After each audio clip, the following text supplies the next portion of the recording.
Spoštovani zbrani, najlepša hvala za vašo udeležbo na današnji novinarski konferenci. Kot predsednik odbora za zadeve Evropske unije sem se 30. in 30. septembra in 1. oktobra udeležil solidarnega obiska predsednikov parlamentarnih odborov za zadeve Evropske unije, članic EU in pa v spremstvu prvega podpredsednika Evropskega parlamenta Othmana Karasa na strogo varovanem obisku v Kijevu. Šlo je za solidarni obisk. Obisk je posledica soglasne odločitve na sestanku Kozaka 11. julija v Pragi, malo potem, ko je Evropski svet 23. junija 2022 Ukrajini podelil evropsko perspektivo in status kandidatke članice v Evropski uniji. Na začetku bi se rad zahvalil vsem službam državnega zbora, generalni sekretarki, varnostno-obveščevalnim službam v Sloveniji kot v tujini, da je obisk potekal strogo tajno in da smo vsi udeleženci, ko smo se vrnili na, lahko bi rekel, preko meje Evropske unije, nekako to informacijo podelili torej tudi za javnostjo. Sedaj omenil bom samo del obiska. Torej, obisk je potekal 30. septembra v zgodnjih jutranjih urah. Sprva smo se sestali z predsednikom parlamenta Ruslanom Stevenčukom, kjer smo govorili torej o približevanju v Evropski uniji. Potekali so tudi kratki bilateralni razgovori. Sam sem kot predsednik odbora za zadeve Evropske unije omenil glede na BDP in glede tudi na velikost Slovenije, veliko podporo Ukrajini, predvsem na humanitarnem in tudi vojaški pomoči, ki jo država v tej fazi trenutno v bistvu najbolj potrebuje. Takoj zatem smo imeli pogovor na lokalni ravni, torej z gospodom Vitalijem Kličkom, županom Kijeva. Župan Kijeva se je zahvalil za doprinos tudi Slovenije, predvsem pa še vedno, lahko bi rekel, zelo ganjeno, zelo čustveno, kar se skoraj ne bi verjel za enega visokorastega športnika. Je omenil številne življenjske zgodbe, tragične življenjske zgodbe mladih ljudi, umetnikov, ki so prijeli za orožje, ki se ne umikajo z Ukrajine in tudi ostalega prebivalstva, ki izredno trpi v tem času. Omenil je tudi morebitno pomoč Slovenije, še torej potrebujejo najbolj predvsem sedaj zdravniške, reševalna vozila, avtobuse in tako naprej. Govorim seveda o potrebah mesta Kijev, ki ni padlo v tej prvi fazi in ki se je hrabro obranilo. Nadaljevali smo kasneje pogovor z podpredsednico vlade Olgo Štefaniševo in pa kasneje z podpredsednikom, torej predvsem z namestnikom zunanjega ministra Igorom Šolskim in pa seveda z obrambnim ministrom gospodom Reznikom, ki je takoj omenil tudi strategijo vojne v Ukrajini v naslednjih mesecih. Tudi on je omenil to, kar prihaja sedaj v javnost, da gospod Putin, da je velika verjetnost uporabe tudi taktičnega atomskega orožja na določenih praznih delih Rusije. Celo govorijo o tem, pogovori so stekli, da lahko Putinov režim sproži taktično atomsko orožje, morda celo z Belorusije, zato da zakrije nekako sled. Zadeva je izredno, lahko bi rekel, resna. Same enote ukrajinske vojske so izredno samozavestne, kot vidite na vseh delo, torej same bojišča deluje izredno suvereno, vlad torej deluje v protiofenzivah in sama linija poteka na bojnem območju, ki se razteza na 2300 kilometrih. Od vsega začetka približno, lahko bi rekel statistično, nažalost, približno umre na dan, približno 50 ukrajinskih vojakov. Izgube po sedaj znanih podatkih na ruski strani so približno 50 000. Ob tem pa seveda nikoli ne vemo, kakšne so izgube v civilnih žrtvah, še posebej na zasedenih območjih ruskega režima. Nadaljevali smo kasneje obisk, torej samo srečanje je bilo torej vrh vsega srečanja, je bil tudi srečanje z gospodom Zelenskim. Nažalost je točno v tistem trenutku, ko je bila ta čast, je potekal njihov svet za nacionalno varnost. Ravno na tem svetu za nacionalno varnost so sporočili torej tudi svojo prošnjo za vstop v zvezo NATO, v evroatlantske integracije, kar je bila osrednja točka, in torej tudi 30. septembra smo bili tam, ko je bila razglasitev torej aneksiranih področji, ko jih je Putin razglasil. Tako da lahko rečem, obisk je potekal non-stop pod zračnimi alarmi, v izredno zaostrenih varnostnih razmerah. Slovenija, po mojem videnju, in tudi sam sem izrazil, da razume Ukrajino, predvsem je razume, ker je sama doživela enako usodo. 31 let nazaj smo bili sami napadeni, za razliko od njih smo ostali takrat sami smo si izbojevali svojo samostojnost, zaradi tega sem mogoče požel nekoliko več simpatij kot ostali kolegi. In v bilateralnem pogovoru kasneje, pa tudi z obrambnim ministrom, sem pa kot pripadnik 74. oklepno mehanizirana bataljona, kjer sem sodeloval pri prenovi tankov T-55S, ki so na poti v Ukrajino, in sodeloval sem tudi pri servisiranju bojnih vozil pehote M80, ki so že v Ukrajini. Torej sem posredoval tudi nekaj tistih pomembnih informacij glede prenove naših tankov, kakšna je njihova zaščita, kako lahko delujejo, kjer imajo svojo prednost. Glede na to, da sem si kasneje drugi dan zapustil sem torej ozemlje Ukrajine zadnje, ogledal še pod posebnim varstvom, seveda tudi okolico Ukrajine, okolico Kijeva, predvsem pas, približno 12 do 15 kilometrski pas okrog Ukrajine, kjer smo naleteli na številna, lahko bi rekel, prizorišča katastrofe.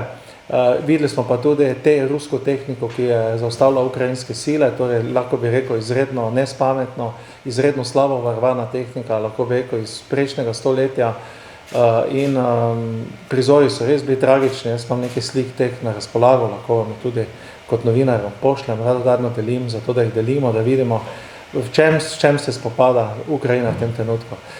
Moralni kapital, ki ga ima Slovenija, predvsem po iniciatorji treh velikih predsednikov vlad skupaj z gospodom Janšo, ki je bil generalni iniciator tega, lahko bi rekel, zdaj že simbolnega ali pa zgodovinskega obiska, lahko bi rekel, simpatije so na Sloveniji velike. Ta moralni kapital, jaz upam, da ga bo Slovenija znala vnovčiti v naslednjih mesecih in letih. Predvsem je pomembno, ker trenutno tečejo veliki pogovori glede obnove Ukrajine in tukaj ima lahko Slovenija ravno na podlagi tega moralnega kapitala veliko prednost.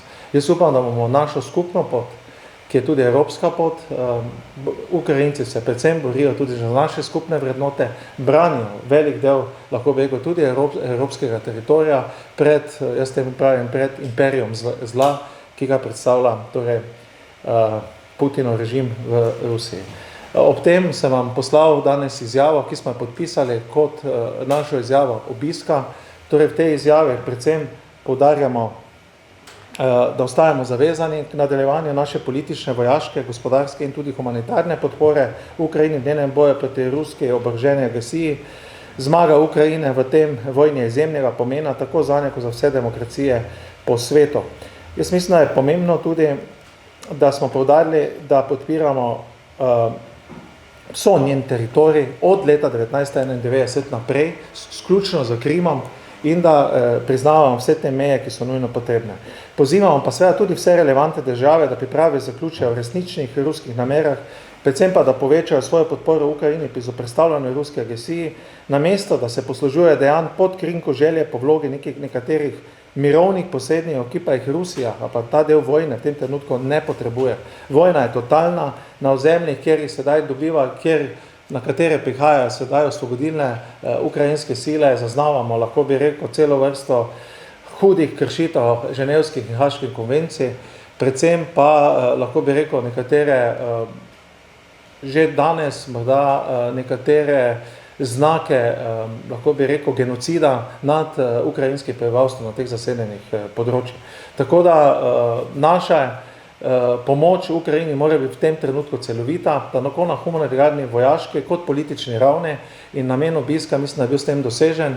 Mi bomo ta sporočila prošnje Ukrajine prenesli širom evropskih parlamentov in tudi jaz vam kot predsednik odbora za zadeve Evropske unije prenašam ta sporočila torej Ukrajine.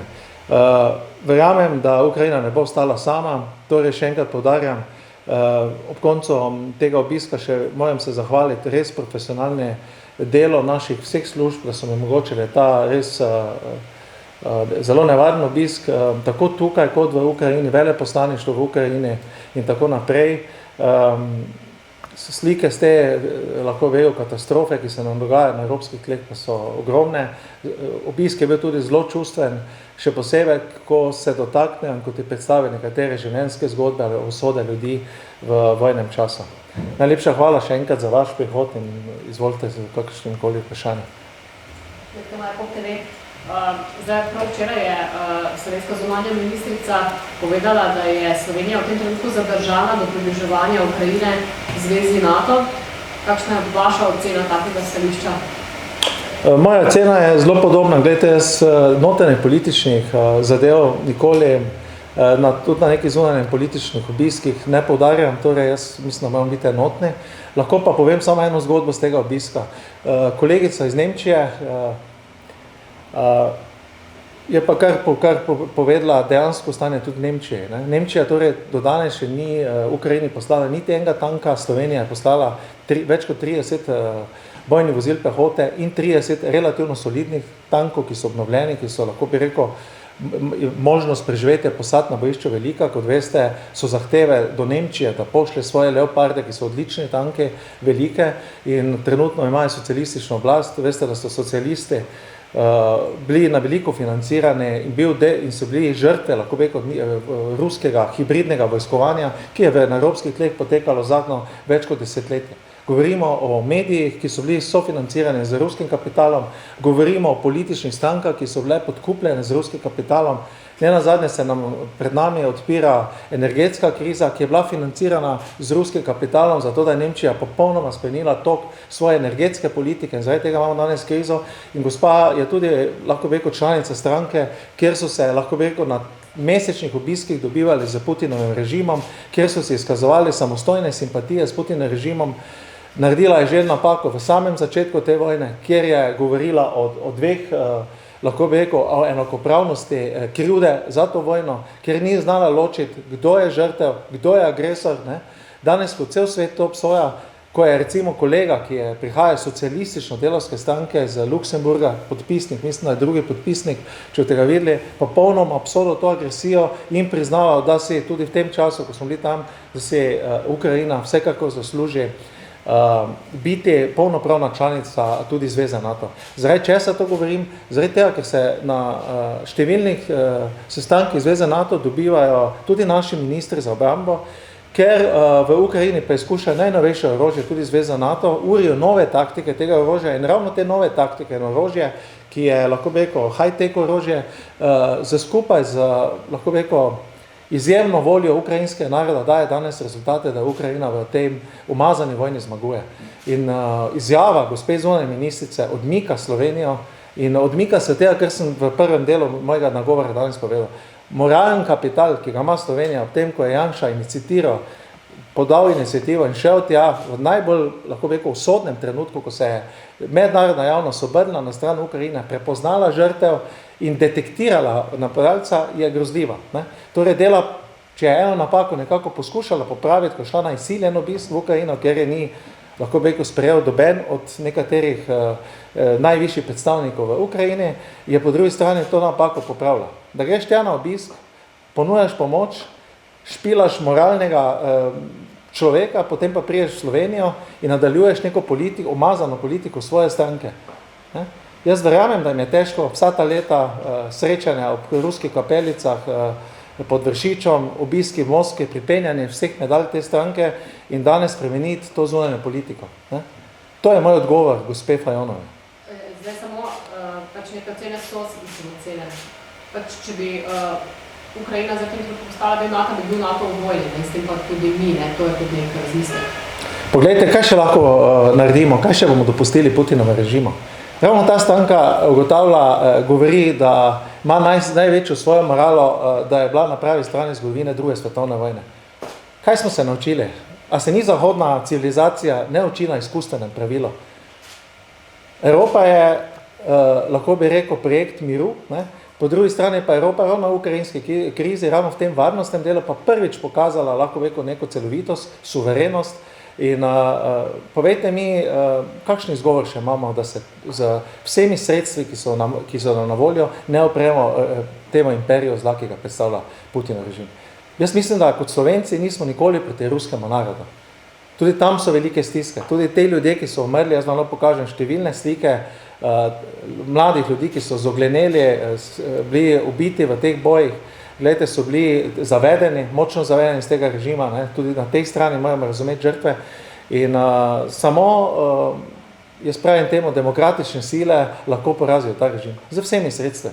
Tako vojaškimi, civilnimi, diplomatskimi, seveda v naslednji fazi, kot humanitarnimi, kot tudi medijskimi in tako naprej. Danes, jaz mislim, da kakršnikoli iztek iz tega, te poti, ki je Slovenija naredila dobro v prvi fazi, da ga ne razumem po eni strani. Nimamo kaj izgubiti. Pred nami so zločini zoper človeštvo, pred nami so genocidna dejanja, pred nami je po vsej verjetnosti lahko tudi kakšen napad, govorim seveda za taktičnim atomskim orožjem manjšega dosega, ki bo in imperij zla se mora zlomiti. Rusija kot velesila, mislim, da Evropa potrebuje v naslednjih letih, potrebuje resne demokratične spremembe in kot takšna, mislim, da bo lahko partnerstva v naslednjih letih. Ampak žal je to problem v tem trenutku Rusije. Naš problem pa je, da suvereno zavarujemo tla Evropske unije, ne? In da narode, ki so se odpovedali tudi v preteklosti atomskemu orožju, ki ne izvajajo zločinov, ki ravnajo tudi v teh, ko zajamejo ruske vojake relativno po vseh mednarodnih ženevskih in haških konvencijah, da jih sprejemamo med sabo. Tako da tukaj ne vidimo, kaj še lahko zgubimo.